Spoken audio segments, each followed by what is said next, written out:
तब अगली खबर ले रहे हैं इंदौर से। यहां पर अवैध निर्माणों पर बुलडोजर एक्शन शुरू कर दिया गया है। नगर निगम ने बुलडोजर चलाया है। अवैध रूप से बनाई जा रही बिल्डिंग्स पर यह बुलडोजर चलाया गया है।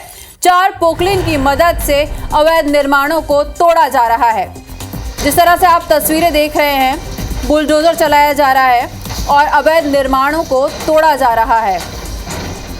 जितने भी अवैध निर्माण थे यहाँ पे उनको तोड़ा जा रहा है। 4 पोकलिन की मदद से ये पूरे अवैध निर्माण तोड़े जा रहे हैं।